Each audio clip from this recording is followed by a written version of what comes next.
नमस्कार मित्रांनो, सिरियल अपडेट्समध्ये तुमचं स्वागत आहे. तर स्वाभिमान शोध अस्तित्वाचा या मालिकेच्या आजच्या भागामध्ये असं दाखवलेलं आहे की शंतनू निहारिकाला भेटायला जातो.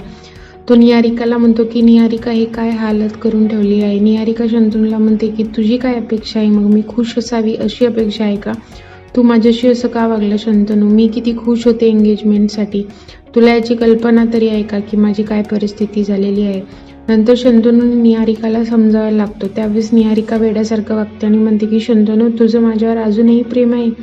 नंतर शंतनू निहारिकाला गोष्टी क्लिअर करतो आणि सांगतो की माझं फक्त पल्लवीवर प्रेम आहे. तिथून निघताना शंतनू पल्लवीच्या नावाने अडकवलेला टेडी पाहतो. नंतर उद्याच्या प्रोमोमध्ये असं दाखवलेलं आहे की शंतनू सगळ्या फॅमिलीला रिक्वेस्ट करतो आणि म्हणतो की आपण ह्यावेळेसची होळी कॉलेजमध्ये साजरी करूया. आपल्याला तिथे गेस्टलाही बोलवता येईल आणि सगळे स्टुडंटही तिथे असतील आणि सगळे स्टुडंट एकत्रही मज्जा करतील. मोठे काका तुम्हाला काय वाटतं? ह्या डिसिजनवर सगळे शंतनूकडे पाहत असतात आणि आजचा प्रोमो इथेच संपतो.